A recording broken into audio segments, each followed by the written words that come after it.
Hello aspirants and welcome to yet another session at Lalans IAS. Myself Hiranyamadab Saitya, Director at Lalans IAS. আৰু আমিতো বহুতকেইটা ক্লাছে বা বহুতকেইটা topic already পঢ়িলোঁ বা শিকিলোঁ। আপোনালোকৰ ফিডবেকলৈ আমি আগ্ৰহেৰে বাট চাই থাকোঁ। কেনেকুৱা পাই ক'ব কমেণ্ট ছেকশ্যনত। আৰু যিসকলে ছাবস্ক্ৰাইব কৰা নাই তেওঁলোকে কৰিলে আমিও উৎসাহিত হ'ম আৰু এনেকুৱা কাম কৰি যাবলৈ। আৰু এইটো সন্দৰ্ভত মই এটা কথা কওঁ কি আমি যোৱাকালি DY365ত এটা প্ৰগ্ৰাম কৰিছিলোঁ আমাৰ কেৰিয়াৰ এৱেৰনেছৰ ওপৰত বা আমাৰ যিটো চিভিল ছাৰ্ভিচৰ আমি আৰম্ভ কৰিছোঁ এইটোৰ বিষয়ে অলপ জনগণৰ মাজত ব্যাপক প্ৰচাৰকভাৱে আৰু আমাৰ উদ্দেশ্যৰ সফলতাৰ বাবে আমি আপোনালোকৰ ওচৰলৈ আহিছিলোঁ। চ' যিসকলে হয়তো চালে বা চোৱা নাই তেওঁলোকেও মানে চাব পাৰে, যিসকলে চোৱা নাই। আৰু যোনে চালে তেওঁলোকে আমাক কণ্টেক্ট কৰিব পাৰে যদি আমি আৰু এনেকুৱা কিবা পদক্ষেপ ল'ব পাৰোঁ বা কিবা ক্ষেত্ৰত আপোনালোকৰ মানে হেল্প হ'ব পাৰে আমাৰ থ্ৰুদি। ঠিক আছে। আৰু having said that, coming to the topic of the day, it will be a continuation of the topic that we left in our last class. So আমি যোৱা ক্লাছত আসাম এজিটেশ্যনৰ বিষয়ে পঢ়িছিলোঁ আৰু শেষৰ সময়ত মই এইটো কথা কৈছিলোঁ যে আসাম এজিটেশ্যনৰ কনক্লুজনত কি হৈছিলে, আসাম একৰ্ড। চ' আমি আসাম একৰ্ডটো আজি ডিটেইলছত পঢ়িম।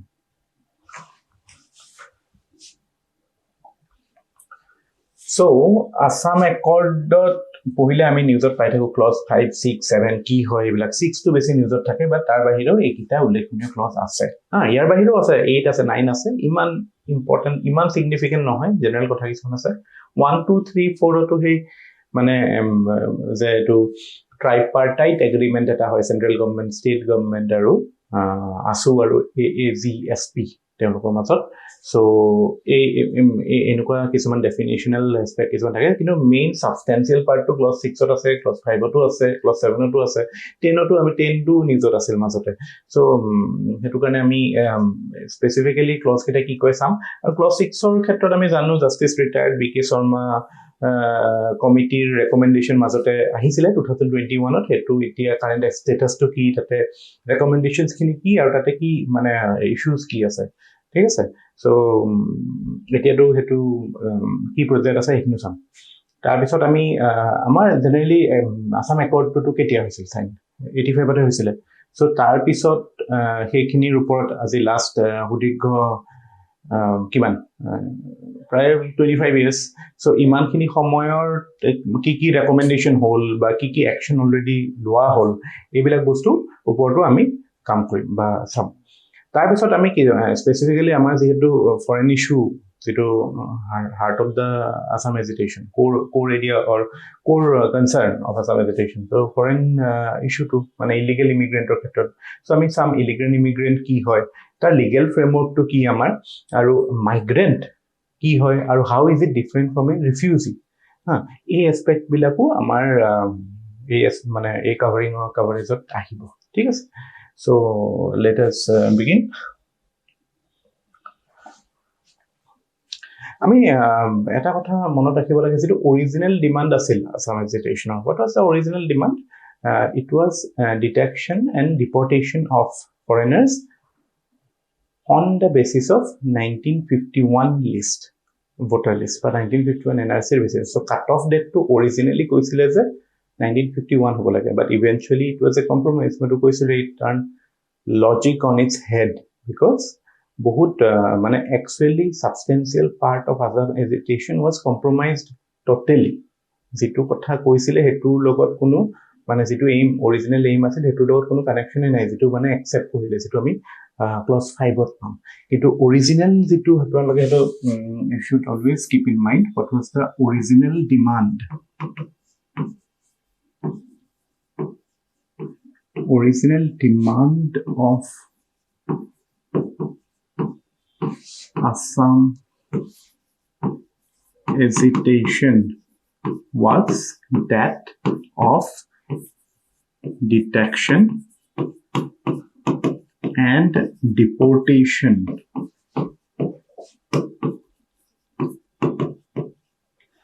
of foreigners with 1951 as the cutoff date. কিন্তু eventually কি হ'ল 1966 কৈছিল 1st January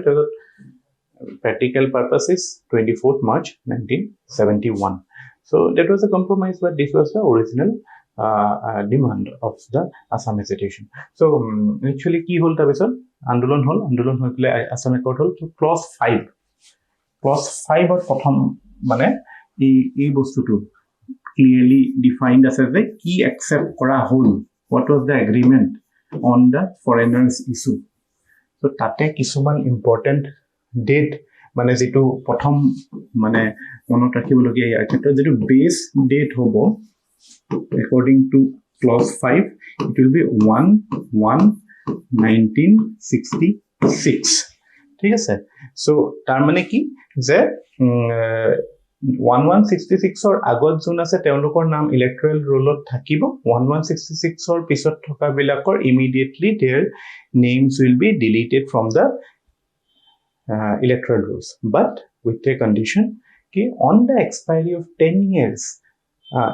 66 or 71 or ভিতৰত যোন আহিছিল so they kept the exclusion okay for a categorization korile for all those people who came in between 1166 and 24th March 1971 তেওঁলোকক include কৰা হ'ব after 10 years but মই এটো কথা আকৌ উল্লেখ কৰিম যে এটো practically 85 electionত এটো clause apply হোৱা নাছিল কাৰণ তেতিয়া কৈছিল যে 85 ৰ election will be based on 71 voter list এই বস্তুটো after 85 election so যেটো কাৰণে কৰিছিল হেতু actually practically useful হোৱা নাছিল but still আমি জানিব লাগে প্ৰথম categorization প্ৰথম base date to আছিল 1166 আৰু তাৰপিছত ক'লে যে 1166 পিছত যোন আহিব তেওঁলোক they will be detected as foreigners but 1166 or plus 71 of যোন আহিছে their names will be removed from the electoral rolls পৰা তেওঁলোকৰ নাম remove হ'ব but they will stay as Indian with all the facilities and their voting rights will be restored after 10 years that was the clause ঠিক আছে তাৰ পিছত second কথাটো কি যেটো 71 ৰ কথাটো যে মানে যি সকল foreigners who came to Assam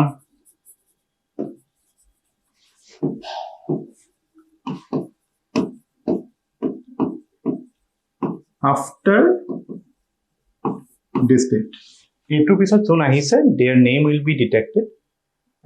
first of all they will be detected then their names will be deleted from rolls and then they will be expelled or deported how in accordance with law enuka nohoy je boundary ni pele border ni pele ami pelai dim khedi dim enuka no in accordance with law so yate ami he legal framework কথা যে কৈছো yate hetu ahe amar legal framework to kenuka ase eta to ase amar passport act ase passport entry into India act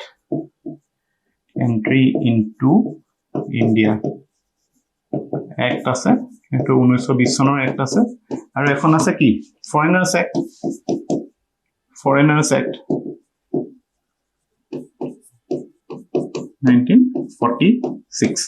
ৰিটুৰ এটা foreigners tribunal order 1964 হেতু এটা আছে হেতু এটা legal provision so এই মানে through the procedure established by law আমি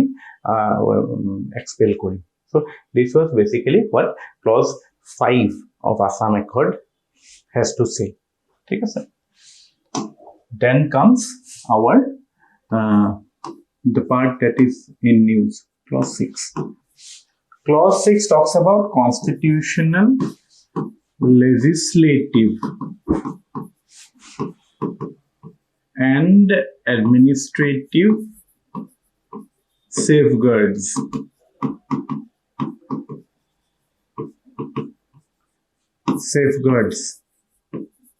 কাৰ কাৰণে for the people of Assam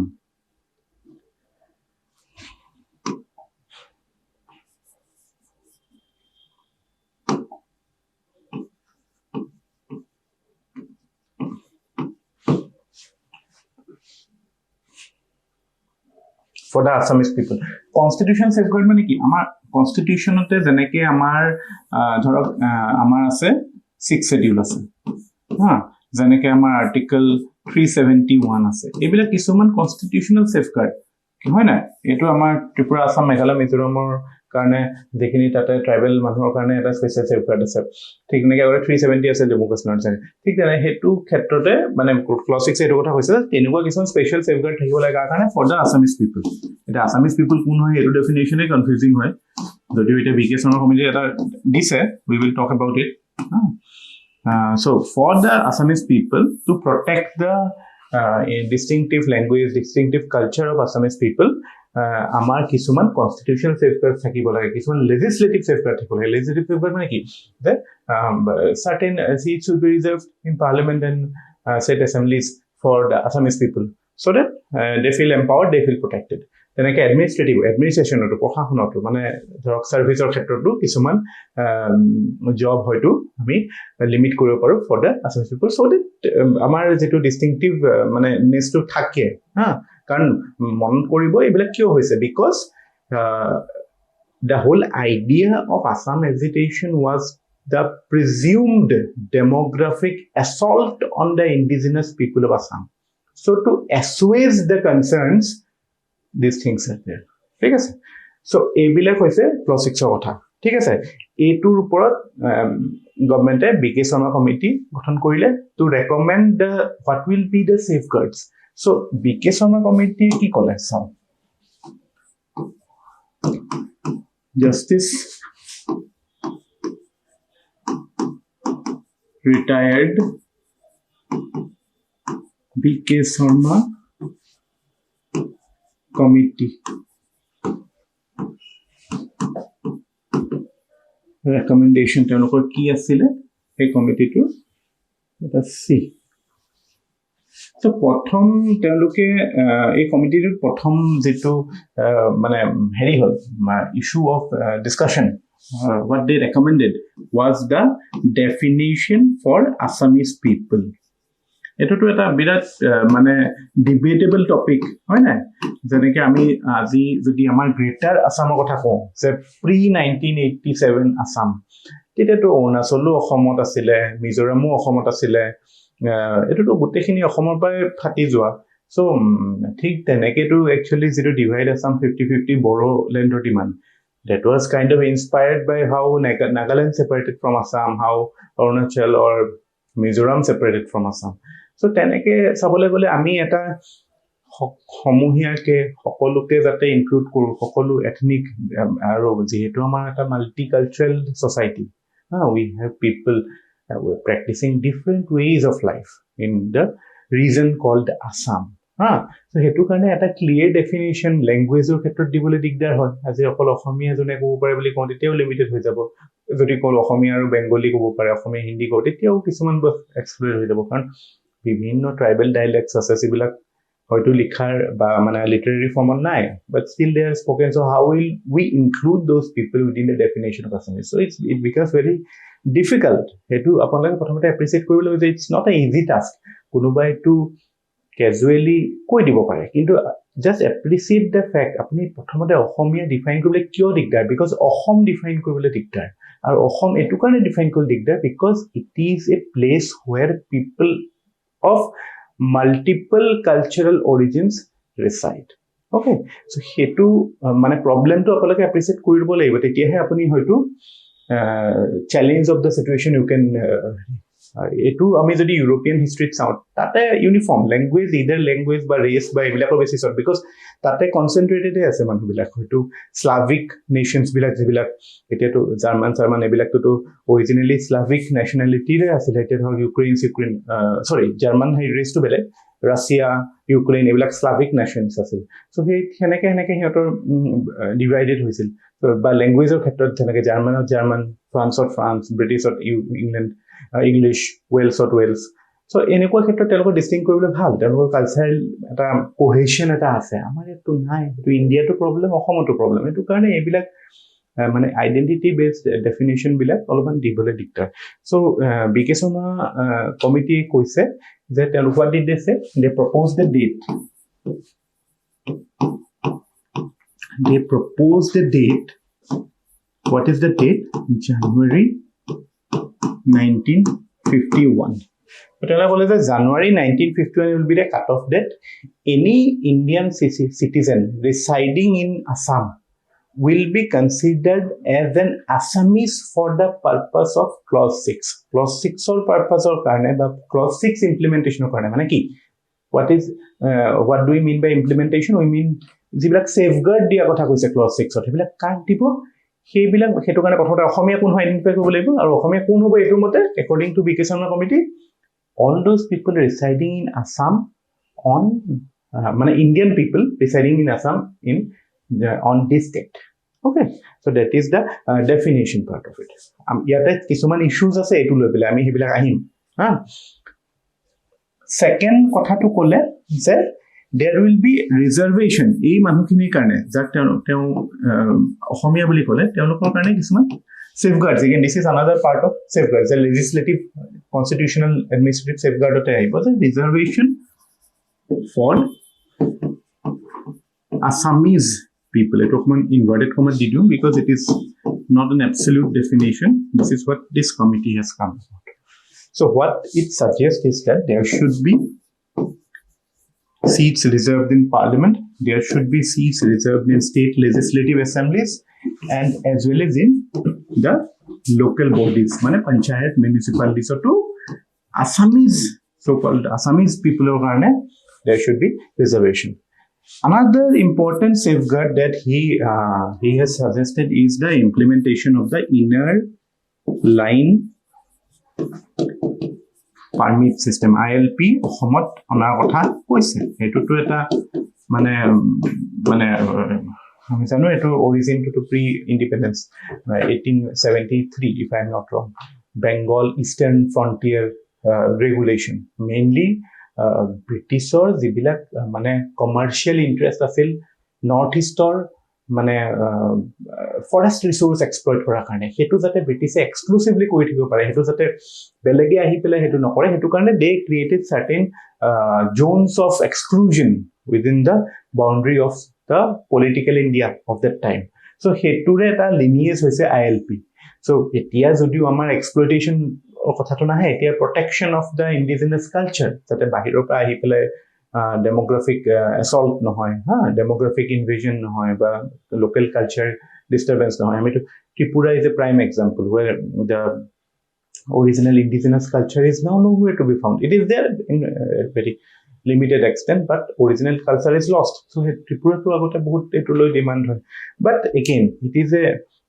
আজি এতিয়া যেহেতু গ্লোবালাইজেশনৰ যুগত আছো আমি যদি এতিয়া এটা জায়গাত লিমিট কৰি দিও তেতিয়াহলে that is also a limitation on their potential development. ঠিক আছে এটা অসমৰ ক্ষেত্ৰত যদি আমি কৰি দিও অসম আপুনি হেতু কাউন্টাৰ কেনেকৈ কৰিব ILP আপুনি যদি খুদে যায় ILP লাগে নাই আপুনি ক'ব লাগিব যে অসমৰ যেটো জিওগ্ৰাফিক্যাল location that is the you can say the focal point of north east. So অসমকে যদি আমি এনেকে এটা এক্সক্লুজন এৰিয়া কৰি দিও তেতিয়াহলে হয়তো গুটে নৰ্থ ইষ্টৰ ডেভেলপমেন্ট অসমৰ ডেভেলপমেন্টে ৰেস্ট্ৰিক্টেড হৈ যাব. So এটা ইকোনমিক হেৰি আছে road block আছে ILP কৰি দিলে Meghalaya to hetu মাজতে to asile suggestions যে Meghalaya to কৰিব লাগে but it is not yet there because again Meghalaya to ahi যায় যদি শিলংত আমি যেনেকে ইমান ইজিলি ফুৰিবলৈ যাও অহা যোৱা কৰি থাকো এই বস্তুবিলাক স্মুথনেস তো নাথাকিব আৰু যিমান আমাৰ road blocks থাকিব যিমান আমাৰ এনেকুৱা বেৰিয়াৰ এটা পাৰ হৈ যাব লাগিব তেতিয়া হিমানে এটা হেজিটেশন আহিব ইন্টাৰেক্ট কৰাৰ কাৰণে and that will actually eventually lead to lesser level of development. এতিয়াতো আমাৰ নৰ্থ ইষ্টত ক'ত আছে ILP হেতুটো আপোনাক ডাইৰেক্ট খুদিব পাৰে ক'ত আছে অৰুণাচলত আছে নাগালেণ্ডত আছে মিজোৰামত আছে আৰু মণিপুৰত আছে. মণিপুৰ অসমত নাই ত্ৰিপুৰাত নাই মেঘালয়ত নাই ঠিক আছে বাকি চাৰিখন ষ্টেটত আছে. So etu eta recommendation asile ei tinta main recommendation of BK Sharma committee. So amar ei recommendation kini eti status to ki these are currently government is looking into the recommendation and the final result is yet to come, but still from newspaper analysis we can say that certain issues has been pointed out by experts. Eto apolako sai pelai gom pabo kisuman khetrot akon jori deeply sai eta so 1951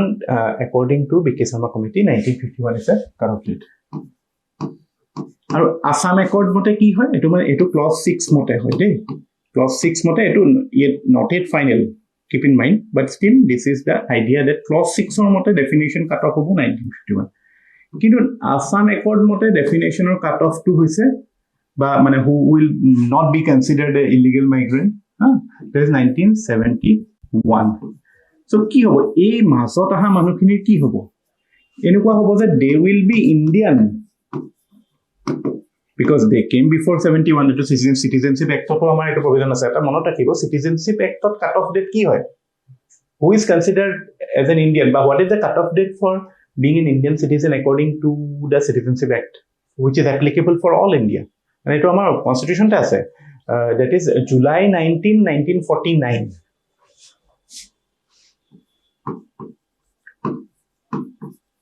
this is applicable for the rest of India june 1949 or July 19 taৰিখৰ আগত আহিছিল তা হয় Indian হ'ব পাৰে কিন্তু অসমৰ কাৰণে তো এক্সেপচন হয় 71 হেটো হেৰি কৈছিল because of Assam court but এটো যদি ক্লজ 6 ৰ কথাটো আহি যায় তেতিয়া হলে এই 51 ত আহা 51 বা 71 ৰ মাজত আহা মানুহখিনি ইণ্ডিয়ান হ'ব কিন্তু they will not be Indian but not Assamese so the gray area ta create hobo policy implementation or karne hok ba ebilakor karne hok hone so this will be a challenge tabisot second issue to hoise ki je mane ami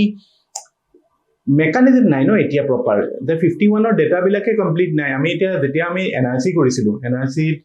legacy data hisabe ki koisilu ki loisilu 1951 NRC 1971 or voter list so maximum to legacy data 71 or dise because 51 to incomplete hoy he comment manual records asil bahut heralu so etia ami hetu ta logistical nightmare hobo ami jodi eta 51 or basis ot akos clause 6 or khane hei koru so it will be very difficult to prove that someone has been in Assam prior to 1951 because no proper data is available ঠিক আছে so ei bilak kotha thake so hetu eta kotha apolage likhibo pare je difficulty in finding concrete data for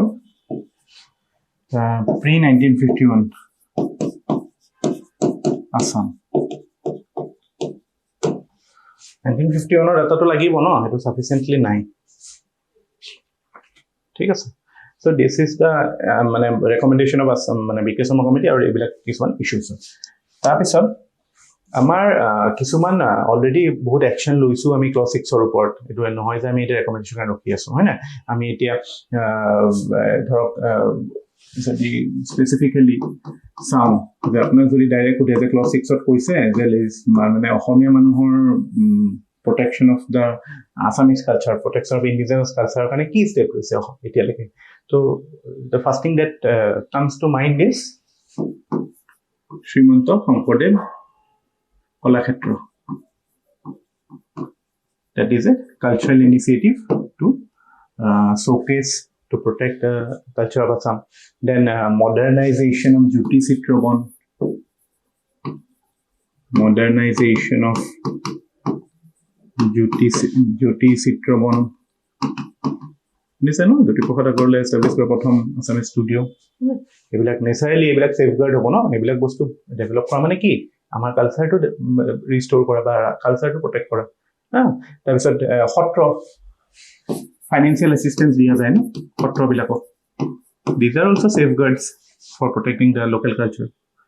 financial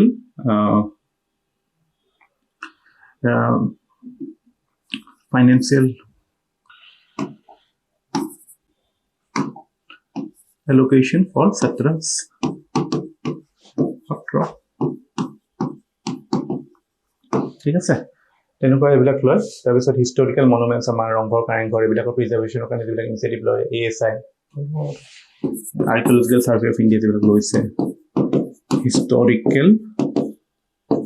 monument preservation initiatives দেখিলো বাইটো so এইবিলাক কিছুমান মানে আমাৰ cultural সেফগাৰ্ডছ বিলাক আমাৰ indigenous পিপলৰ মানুহৰ সেফগাৰ্ডৰ কাৰণে অলৰেডি কিছু ষ্টেপ লৈছে বাট এতিয়া লাইক ধৰক এইবিলাক যেনেকে ILP কথা নকওঁ, but again parliamentary seats reservation বা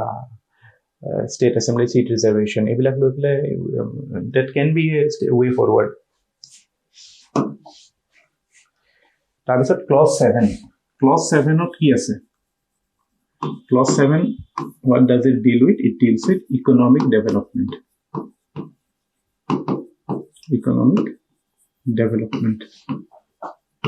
Actually আপোনালোকে এটা কথা মন কৰিছিলে, আটাইতকে মানে soul of Assam Accord should have been clause 5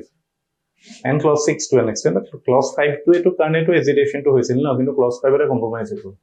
এইবিলাকটো এনেও দিবই বা ইকোনমিক ডেভেলপমেন্ট হ'বই লাগিব ন, আপোনাৰ দেশৰে এখন ৰাজ্য, সেইটো কাৰণে ইমান আন্দোলন কৰি ইমান মানুহ মৰিব কিয় লাগিছিলে, সেইটো এটা কথা। কিন্তু কি ক'ব, এনেকেতো হ'ব নালাগে ন ডেভেলপমেন্ট, বাট ষ্টিল হৈছে। এনেকুৱা এটা বেকড্ৰপত আমাৰ ডেভেলপমেন্ট আহিছে। So focus was on speedy development. Development to speedy কৰিব লাগে। Then establishment of institutes, National Institutes of Science and Technology, SNT, Science and Technology Related Institutes establish কৰা। এটা এইবিলাকৰ ক্ষেত্ৰত আমাৰ এতিয়া তেনেকে এতিয়াহে কেইদিনমান আগতে হৈছে একচন টেকেনত। আপোনালোকে এইটো ক'ব পাৰে যে এইখন হ'ল যে কি দলং আছিলে, বগীবিল দলং, এইটো originally propose in Assam accord on clause 7। Bogibeel bridge, rail কাম ৰোড ব্ৰিজ। তাৰপিছত এতিয়া এইখন হ'ল যেনিবা IIT, Tezpur university, Assam university, শিলচৰত। চ' এইবিলাক কিছুমান ইনিচিয়েটিভছ হৈছে। গেছ ক্ৰেকাৰ লেপেট কটাত আছে নহয়। তাৰপিছত এই নুমলীগড় ৰিফাইনেৰী। চ' এইবিলাক কিছুমান আগতেতো গুৱাহাটী ৰিফাইনেৰী আছিল, ডিগবৈ ৰিফাইনেৰী আছিলে, নুমলীগড় ৰিফাইনেৰী আহিলে আফটাৰ দ্য আছাম একৰ্ড। ঠিক আছে। চ' এনেকুৱা কিছুমান ষ্টেপছ লোৱা হৈছে আণ্ডাৰ clause 7। চ' clause 10 টো আকৌ মাজত নিউজত আছিলে। clause 10 আপোনাৰ ওচৰত থকা তেন্তে মই ডাইৰেক্টলি সুধিলো হয়, কিন্তু এতিয়া যিহেতু আমাৰ কমিউনিকেশ্যনত এটা গেপ আছে, চ' মই সেইটো লিবাৰ্টি ল'ব নোৱাৰো। What is it? It is prevention of encroachment on government lands. চৰকাৰী মাটি যেতিয়া এনক্ৰোচ কৰি থাকে, বেদখল হৈ থাকে, সেইবিলাক এভিকশ্যন কৰা। এইটো ক্লজ আছাম একৰ্ডতে আছিলে। চ' ইয়াতে অকল মানে কেনেকুৱা বিলাক থাকিব, ট্ৰাইবেল বেল্টছ বিলাক থাকিব, ট্ৰাইবেল বেল্টছ, ফৰেষ্ট লেণ্ডছ এইবিলাকো থাকিব। ব্লক মানে সেইবিলাকত যেতিয়া ইলিগেল অকুপেশ্যনছ থাকিব, দেন গভৰ্ণমেণ্টে এইটো এটা কণ্টিনিউৱাছ clause 7, clause 8, clause 10 এইবিলাক কণ্টিনিউৱাছ এক্টিভিটি চলি থাকিব। This will always continue. Economic development will always continue. Such action will always continue whenever such things are reported. So this is basically the key ideas that are given in the Assam Accord. এতিয়া আমি এটা টপিকত আহিম যেটো মানে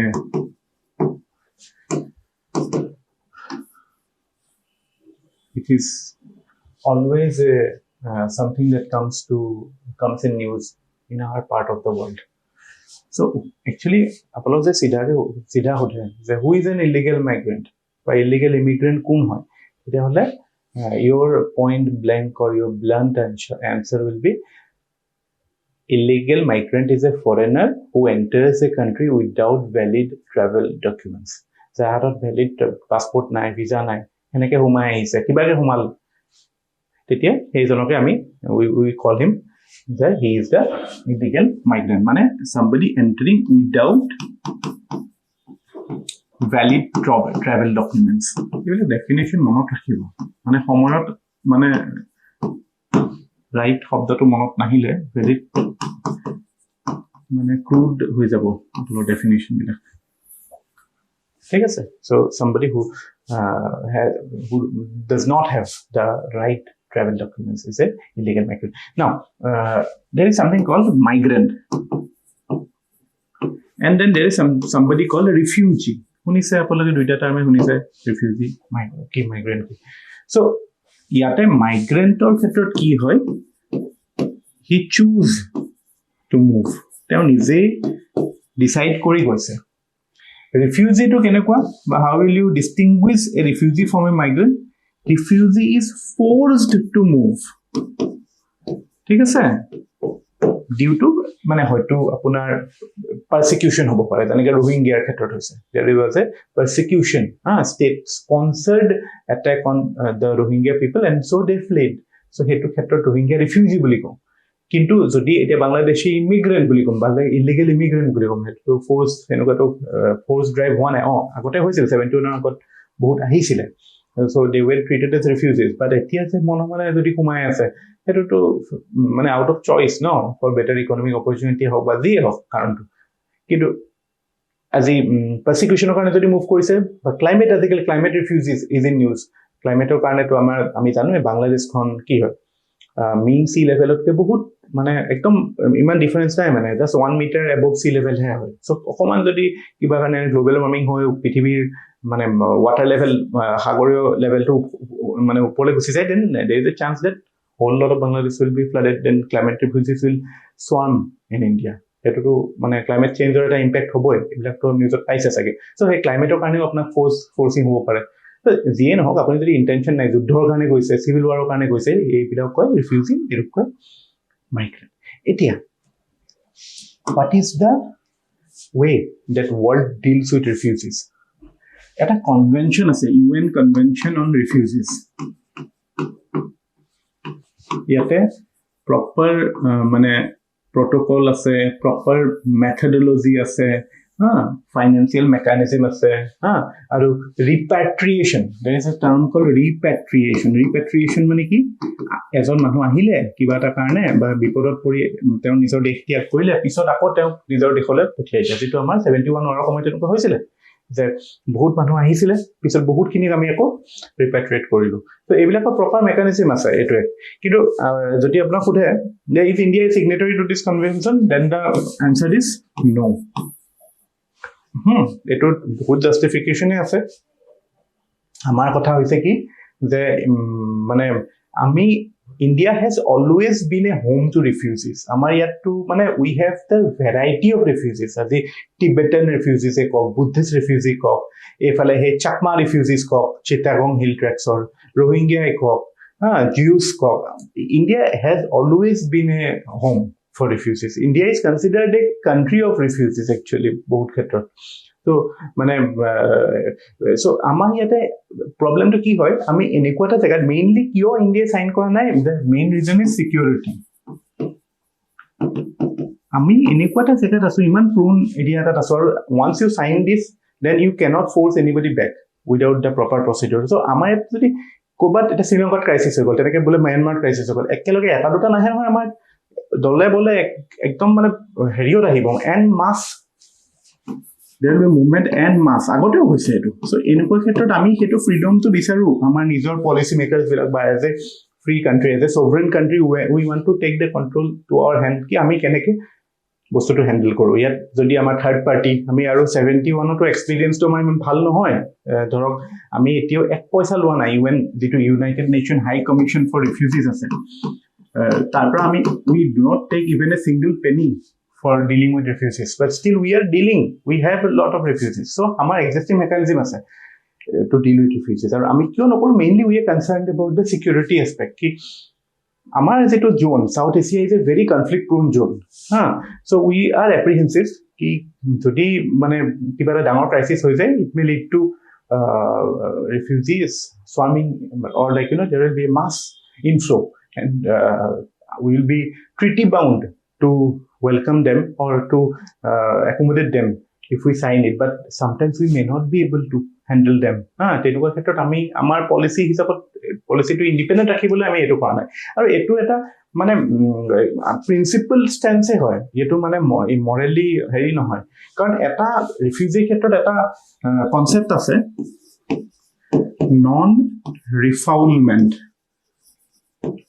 non refoulement মানে কি জানে non refoulement মানে কি এজন মানুহ যদি আহে আপোনাৰ দেখলে বা আহিছে ৰিফিউজি এজন আপুনি ফোৰ্সিবলি তেওঁক আকৌ পঠাই দিব নোৱাৰে প্ৰপাৰ প্ৰসিডিউৰত তেওঁক যদি বলে দেশত মাৰিব এটা ইউক্ৰেইনৰ পৰা কোনোবাজন আহিলে তেওঁক আমি ফোৰ্সিবলি আকৌ পঠাই দিব নোৱাৰো তাত যুদ্ধ হৈ আছে কিবা কাৰণে আহিলে সো হেতুক কয় নন ৰিফাউলমেন্ট হেতু মানে এটা accepted principle of মানে handling refugees কি আমি বহুতে কয় যে আমি UN কনভেনশন সাইন কৰা নাই কাৰণে আমি নন ৰিফাউণ্ডমেণ্ট নেমানো কিন্তু এটো একদম ভুল কিয়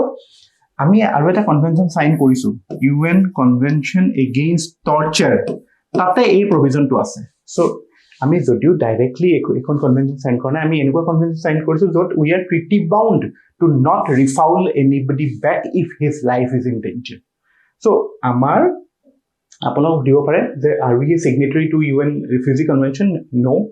ইয়াৰ protocol কেটা মানুহ আছে হেতুটো আমি সাইন কৰা নাই but still we have or we মানে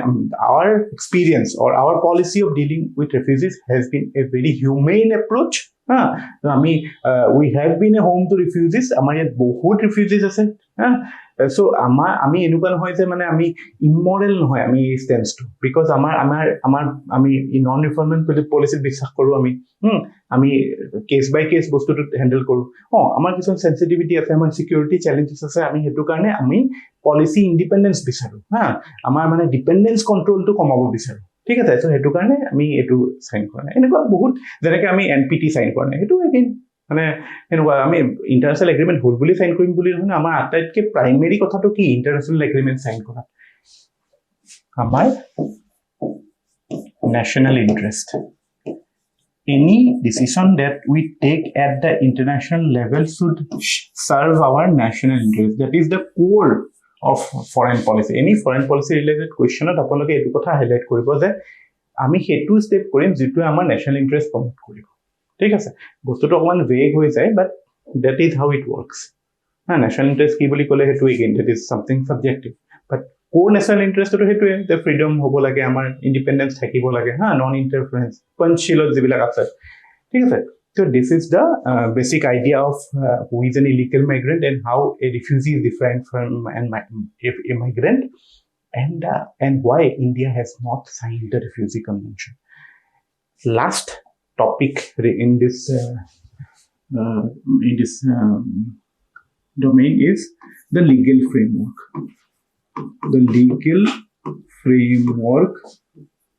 for dealing with illegal migrant illegal migrant kana deal kora amar legal framework ki prothom to ma kolu that we have the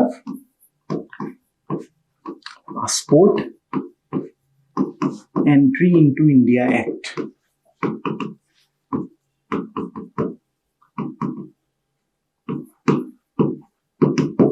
1920 ইয়াতে কি হয় ইয়াতে গভর্নমেন্টে কিছু রুলস বনায় যে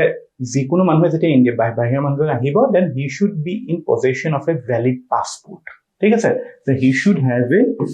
valid passport লাগিব India খনলৈ কিছুমান কান্ট্ৰি লগত নেগোসিয়েশন আছে আমাৰ যেনেকৈ ম্যানমাৰ লগত there is a free movement regime FMR regime এটা আছে যে 10 কিলোমিটাৰ ইন ম্যানমাৰ বৰ্ডাৰ তাতে মানে ভিলেজেস বিলাক যেহেতু এথনিক ফেমিলিয়াৰিটি বা সেম এথনিক ষ্টকৰ হয় they are allowed free passage across the borders and special agreements কিছুমান আছে ভুটানৰ লগতো আছে ভুটানৰ মানুহ আহিলে পাস দেখালে হল হয় না so কিন্তু এনে in general আমাৰ যেটো according to passport entry into India act it means that every person entering India should have a passport to government rule bana second is the Foreigners Act 1946 ইয়াতে কি power দিয়ে ইয়াতে গভৰ্নমেন্টক এখনে কি পাৱাৰ দিয়ে to force somebody out of the country if he is